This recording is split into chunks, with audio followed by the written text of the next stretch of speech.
कैसे हो आप सभी लोग। स्वागत है आपका तपस्या एकेडमी के यूट्यूब के चैनल पर। आप सभी, जैसा कि आपको स्क्रीन पर दिख रहा होगा, आज से हम लोग क्या करने वाले हैं। आज से हम जियोग्राफी स्टार्ट कर रहे हैं। जियोग्राफी में आज हम पढ़ने वाले हैं भारत के पूर्वी और पश्चिमी तट के बंदरगाह के बारे में।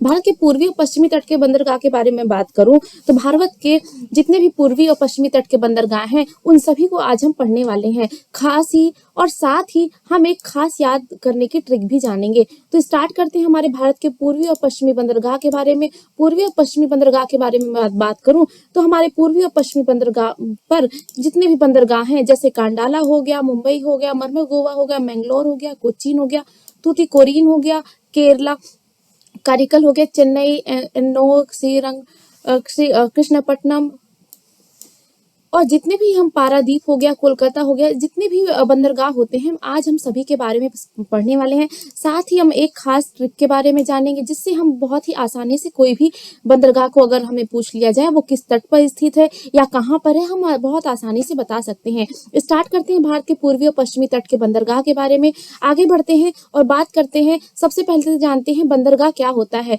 बंदरगाह जानेंगे। बंदरगाह हार्बर किसे कहते हैं? किसी बड़े जल निकाय से जुड़ा हुआ ऐसा छोटा जल समूह होता है जहां जलयानों और नावों को बड़े जल निकाय के खुले पानी से आश्रय मिलता है। जैसे आप कहीं घूमने जा रहे हैं, आप सभी को पता है यहाँ है अरब का सागर, इस साइड है बंगाल की खाड़ी और इस साइड आपको मिलेगा हिंद महासागर। तो ये है अरब सागर, ये है बंगाल की खाड़ी और ये है हिंद महासागर। जैसा कि आपको सभी को पता है भारत के तीन ओर से समुद्रों से घिरा हुआ है। तो ये जब तीन ओर से समुद्रों से घिरा रहता है तो जो बड़े बड़े बंदरगाह हैं यहाँ पर बड़ी बड़ी जहाजें आती हैं और जब बड़ी बड़ी जहाजें इस छोटे जल निकाय के पास रुकती हैं हम उसी स्थान को बंदरगाह कहते हैं। यहाँ से लोग वह सामान इन जल वाहनों से भूमि पर आ जा सकते हैं और आ जा सकते हैं, यानी अपना जो भी ट्रांसपोर्ट होता है हमारे भारत से किसी भी अन्य देश को वो इन्हीं बंदरगाहों के माध्यम से होता है। तो समझ गए, आई होप आप सभी लोग समझ गए होंगे कि बंदरगाह क्या होते हैं। मैं बात करती हूँ भारत की एक बार। भारत हमारा प्रायद्वीपी जो निचले का हिस्सा है वो प्रायद्वीपी कहलाता है। प्रायद्वीपी ऐसे हिस्से को कहते हैं जो तीन ओर से समुद्र से और एक ओर से स्थल से घिरा होता है। ऐसे इस देश को हम प्रायद्वीपी देश कहते हैं। तो हमारा भारत प्रायद्वीपी देश कहलाता है क्योंकि यह एक तरफ से स्थल की ओर से घिरा हुआ है और दूसरी तरफ से यह तीन ओर से समुद्रों से घिरा हुआ है। ऐसे स्थल को हम क्या कहते हैं? ऐसे जगह को हम प्रायद्वीपी स्थान कहेंगे, ऐसे देश को प्रायद्वीपी देश कहेंगे। तो बातें समझ में आई। आगे बढ़ते हैं, बात करते हैं अपने ट्रिक की। पश्चिम तट के बंदरगाह के बारे में अगर मैं बात करूं, कान्हा मामा मंगनी को मुंबई गए, ये एक ट्रिक है। कौन सी ट्रिक है? कान्हा मामा मंगनी को मुंबई गए। अब एक कान्हा मामा है जो मंगनी करने कहाँ जा रहे हैं? मुंबई जा रहे हैं। तो पश्चिम तट के बंदरगाह याद करने की ट्रिक आपको पता चल गई कि कान्हा मामा मंगनी को मुंबई गए। ये हमारे पश्चिमी तट के बंदरगाह को याद करने की ट्रिक है। बात करते हैं कान्हा से क्या हुआ। तो कान्हा से हमारा कांडाला जो गुजरात में स्थित आपको मिलेगा। तो कांडाला बंदरगाह आपको कहाँ मिलेगा? गुजरात में देखने को मिलेगा। ना से बात करते हैं। का बड़ा का हो गया। अब आगे का जो बचा हुआ पार्ट है ना, उससे कौन सा बंदरगाह बन रहा है? तो उससे हमारा नवाशोवा महाराष्ट्र में जो है बंदरगाह वह बन रहा है। नवाशोवा जिसे जवाहरलाल नेहरू भी कहते हैं। तो महाराष्ट्र का नवाशोवा बंदरगाह हमारा न से बन रहा है। अब बात करते हैं मामा से। मामा से कौन सा बंदरगाह बनता है? तो बात करते हैं मामा से अगर, तो मामा गोवा, यानी जो गोवा में उपस्थित है, गोवा में आपको बंदरगाह ये देखने को मिलेगा। इसको याद करना बहुत ही आसान है। मारवा गोवा कहाँ है? तो मारवा गोवा के लास्ट में गोवा वर्ड आ रहा है, तो यह आपको गोवा में देखने को मिलेगा।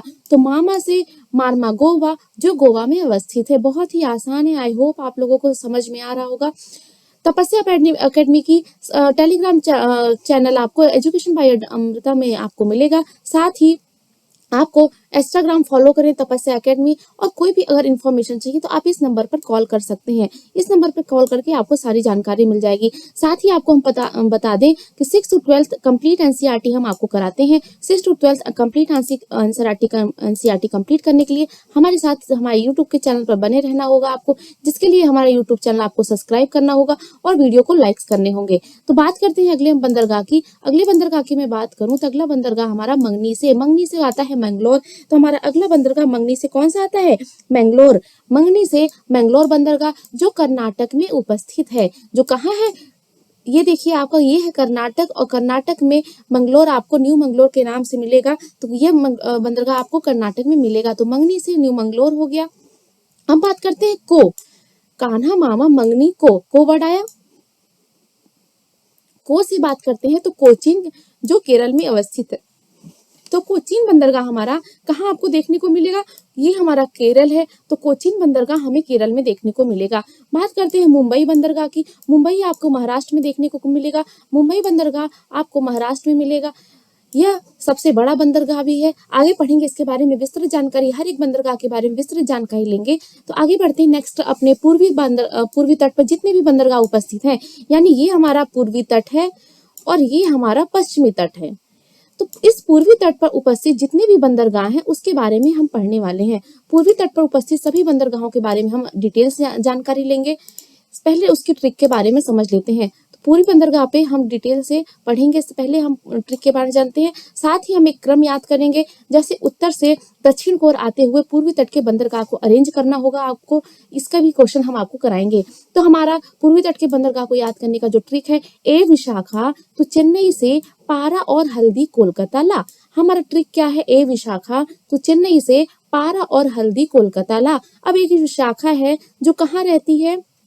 जो तो चेन्नई से पारा और हल्दी कोलकाता। अब एक विशाखा नाम की लड़की है जो कोलकाता में रहती है। जैसे हम कहीं जैसे हमारे घर पे कोई कहीं घूमने जाता है तो हम क्या कहते हैं? हमारे लिए ये सामान लाना, हमारे लिए वो सामान ले आना। इसी प्रकार विशाखा है, वो कहाँ जा रही है? चेन्नई घूमने जा रही है और रहती कहाँ है? कोलकाता में। तो हम कहते हैं ए विशाखा तो जब चेन्नई जाना तो वहां से पारा और हल्दी कोलकाता जरूर लेके आना। ठीक है, ट्रिक को 3-4 बार मेरे साथ बोलिए, आपको याद हो जाएगा। ए विशाखा तू जब चेन्नई जा पारा और हल्दी कोलकाता ला। तो ये हमारी ट्रिक है। ट्रिक को हम कैसे देखते हैं, कैसे कौन कौन से बंदरगाह आते हैं ट्रिक के माध्यम से।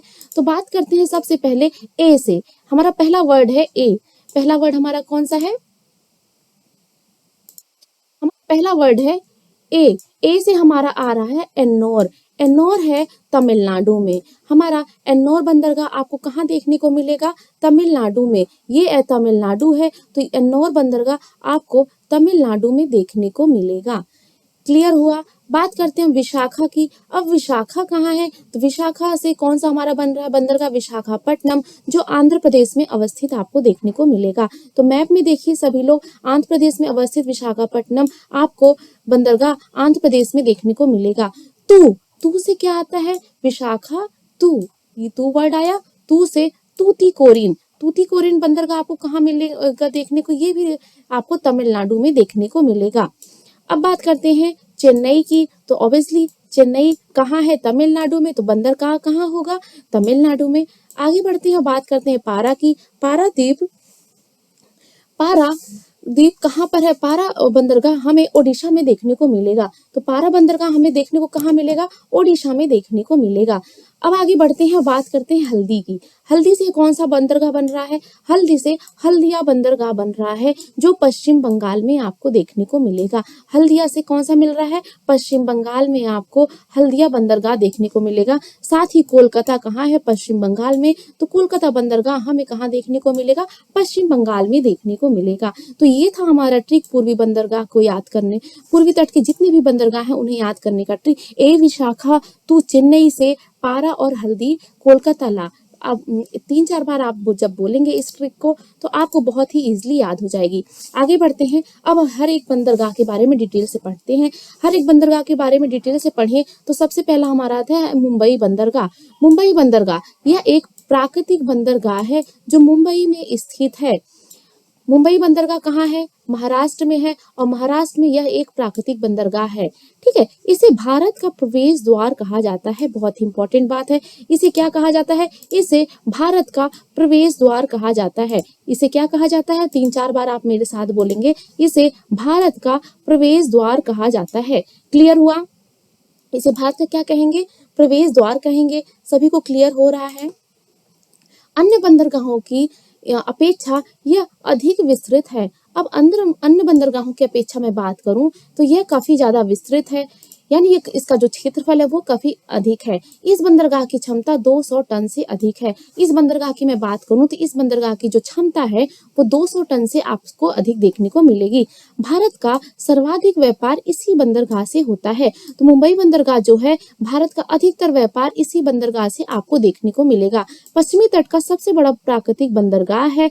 सर्वाधिक आयात करने वाला बंदरगाह भी यही है। भारत का 20% जो व्यापार होता है अन्य देशों के साथ, जो व्यापार होते हैं वो बंदरगाहों के माध्यम से होते हैं। चाहे वो ब्रिटेन जाए, चाहे वो दक्षिण अफ्रीका के छोटे छोटे जो देशों में हमारा सामान जाता है, मलेशिया की बात करते हैं, इंडोनेशिया, ये सभी जो अन्य देशों से हमारा व्यापार होता है वो इन बंदरगाहों के माध्यम से ही होता है। क्योंकि बंदरगाहों के माध्यम से करना आसान इसलिए होता है, हमारे जो जल मार्ग हैं वो इन देशों तक काफी आसानी से रहते हैं, बने हैं। तो इसलिए हम इन देशों से जो हमारा व्यापार होता है वो जल मार्गों के माध्यम से करता है। तो इस जल व्यापार के माध्यम से नजरिए से देखा जाए तो भारत का 20% व्यापार कहाँ से होता है? मुंबई बंदरगाह से ही होता है।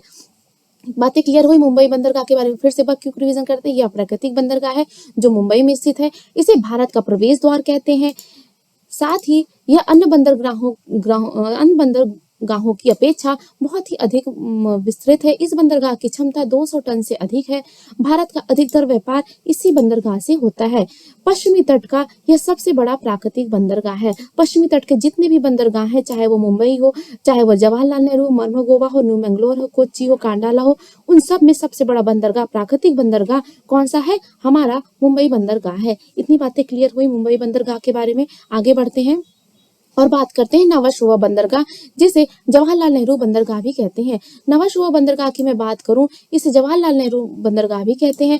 यह मुंबई बंदरगाह के निकट ही स्थित है। तो मैप में आप देख सकते हैं, ये है महाराष्ट्र के दो बंदरगाह, एक है मुंबई और एक है जवाहरलाल नेहरू, जिसे नवा शुआ बंदरगाह भी कहते हैं। इसका निर्माण क्यों किया गया? अब बात करते हैं जवाहरलाल नेहरू जो बंदरगाह है, इसका निर्माण क्यों हुआ? तो इसका निर्माण मुंबई के बंदरगाह के भार को कम करने के लिए किया गया है। तो जवाहरलाल नेहरू के बंदरगाह का निर्माण मुंबई के बंदरगाह के भार को कम करने के लिए किया गया है। क्योंकि भारत का अधिकतर व्यापार मुंबई बंदरगाह से होता है और इस वजह से यहाँ पर भीड़ अधिक हो जाती है। इसी वजह से यहाँ पर एक और बंदरगाह बनाया गया जिसे जवाहरलाल नेहरू या नवा शुआ बंदरगाह कहते हैं। नवा शुआ बंदरगाह देश के सबसे आधुनिक एवं सर्व सुविधा युक्त बंदरगाह है।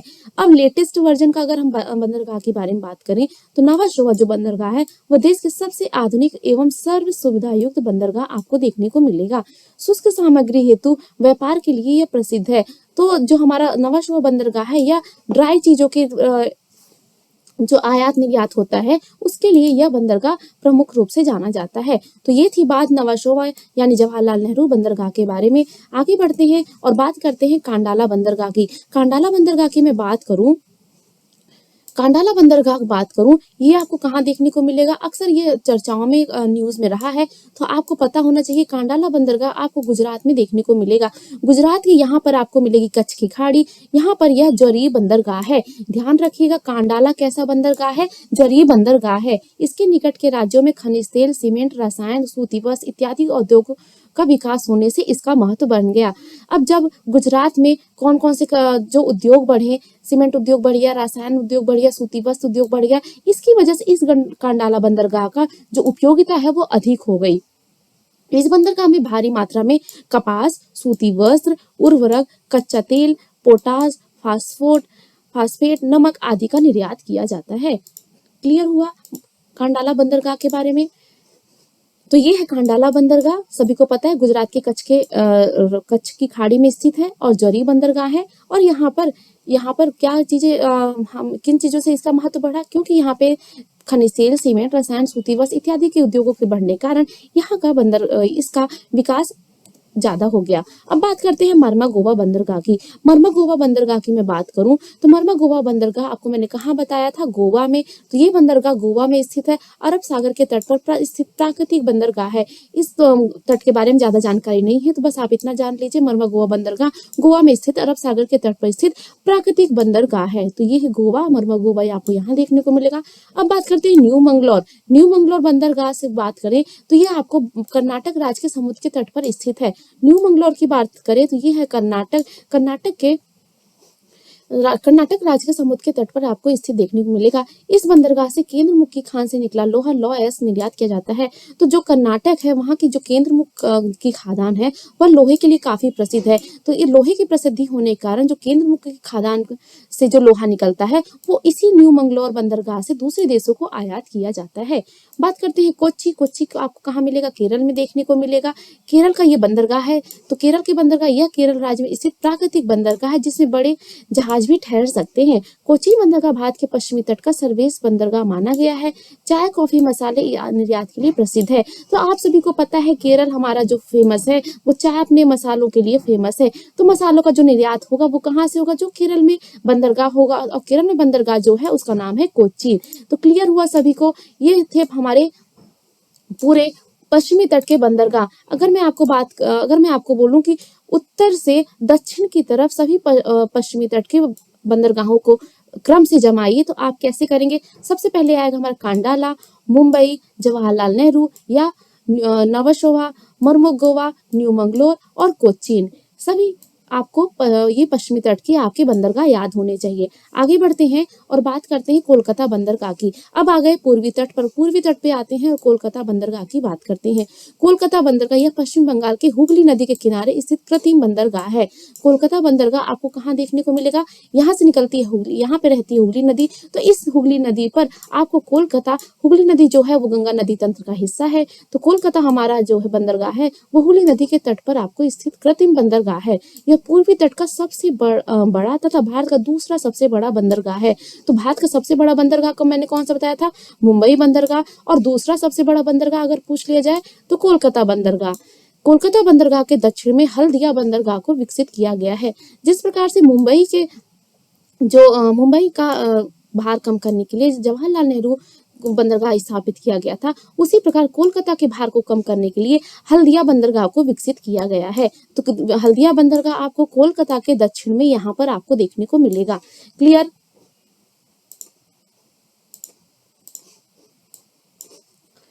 अब बात करते हैं हल्दिया बंदरगाह की। अब हल्दिया बंदरगाह की बात करूं तो मैंने ऑलरेडी आपको बता दिया है। बंदरगाह कोलकाता के दक्षिण में हुगली नदी पर कलकत्ता के भार को कम करने हेतु बनाया गया है। यहाँ तेल शोधन कारखाने भी आपको मिलेंगे। तो हल्दिया में आपको तेल शोधन कारखाने भी आपको देखने को मिलेंगे। आगे बढ़ते हैं और बात करते हैं विशाखापट्टनम बंदरगाह की। विशाखापट्टनम बंदरगाह की मैं बात करूं तो ये आपको आंध्र प्रदेश में देखने को मिलेगा। यह बंदरगाह देश के पूर्वी तट आंध्र प्रदेश के महानगर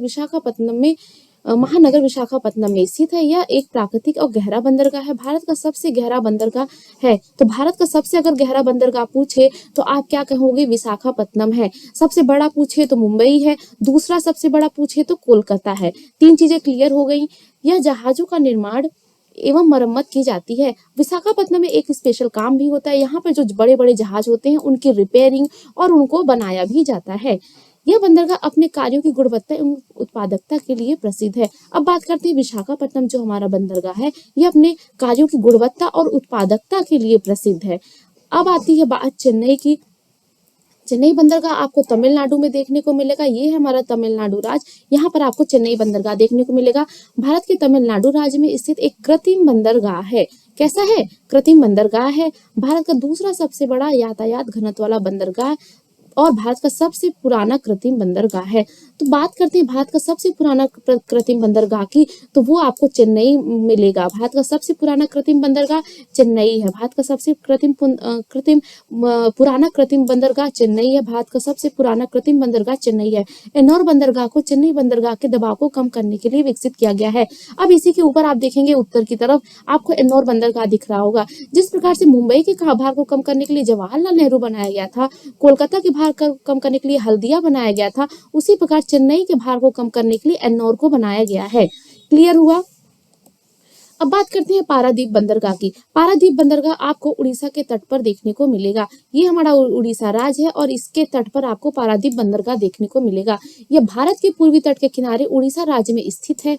यह कोलकाता तथा विशाखापट्टनम बंदरगाह के लगभग बीच में स्थित है। तो आप देख पाएंगे देख पाएंगे कि ये कोलकाता है, ये कोलकाता पश्चिम बंगाल में, ये विशाखापट्टनम आंध्र प्रदेश में। इसको बीचों बीच आपको जो बंदरगाह देखने को मिलेगा वो पारादीप बंदरगाह आपको मिलेगा। इस बंदरगाह से उड़ीसा एवं बिहार के खनिजों का निर्यात किया जाता है। मशीनें, उर्वरक, गंधक, इंजीनियरिंग सामान, ये सभी चीजें आयात किए जाते हैं। तूतीकोरिन की बात करते हैं। तूतीकोरिन बंदरगाह आपको कहाँ मिलेगा? तमिलनाडु में। तमिलनाडु में आपको तूतीकोरिन बंदरगाह देखने को मिलेगा। तमिलनाडु राज्य के दक्षिणी छोर पर स्थित है। तो ये हमारा पूरा तमिलनाडु है, देख सकते हैं। ये उत्तर हो गया, ये दक्षिण हो गया, पूर्व और ये पश्चिम। तो सबसे दक्षिणी की ओर स्थित जो है उसका नाम क्या है? तूतीकोरिन बंदरगाह। अब बात करते हैं यहाँ से क्या क्या चीजें दूसरों को निर्यात की जाती है। यहाँ नमक, मछली, सीमेंट, लिग्नाइट, तंबाकू, चावल आदि निर्यात किए जाते हैं। साथ ही मशीनें, उर्वरक, सूती वस्त्र इत्यादि वस्तुएं आयात भी किए जाती हैं। तो यहाँ से तूतीकोरिन बंदरगाह से आयात और निर्यात दोनों किया जाता है। तो ये था कंप्लीट हमारा बंदरगाह के बारे में। एक बार क्विक रिवीजन कर देते हैं। पश्चिमी तट के बंदरगाह के बारे में बताओ तो पहला नंबर पे कर्नाला आएगा, फिर मुंबई, जवाहरलाल नेहरू जिसे नवा शोभा कहते हैं, मुर्मुगोवा गोवा में मिलेगा, न्यू मंगलोर कर्नाटक में मिलेगा, कोचीन आपको केरल में देखने को मिलेगा, कर्नाला गुजरात की कच्छ की खाड़ी में स्थित आपको जरी बंदरगाह देखने को मिलेगा। पूर्वी तट के बंदरगाह के बारे में बात करूं तो पूर्वी तट पे आपको कोलकाता मिलेगा, इसी के दक्षिण में आपको हल्दिया मिलेगा, कोलकाता और विशाखापट्टनम के बीचों बीच आपको पारादीप मिलेगा। पारादीप आपको कहाँ कौन से राज्य में है? तो उड़ीसा राज्य में है। विशाखापट्टनम आपके आंध्र प्रदेश में है। एन्नौर, चेन्नई और तूतीकोरिन ये आपको तमिलनाडु राज्य में देखने को मिलेंगे। तो 3 बंदरगाह आपको तमिलनाडु में मिलेंगे। तो ये थी बात हमारे पूरे भारत में जितने भी आपके बंदरगाह अवस्थित हैं। बात करते हैं भारत में टोटल कितने बंदरगाह हैं। तो भारत में टोटल 12 बंदरगाह हैं। अगर आपको अंडमान को भी शामिल कर लिया जाए तब भारत में 13 बंदरगाह आपको देखने को मिलेंगे। वरना अगर आपके सिर्फ भारत के प्रायद्वीपीय हिस्सों की बात करें, भारत के मुख्य भूमि के हिस्से की बात करें तो यहाँ पर आपको 12 बंदरगाह देखने को मिलेंगे। आपकी तसल्ली के लिए एक बार काउंट कर लेते हैं।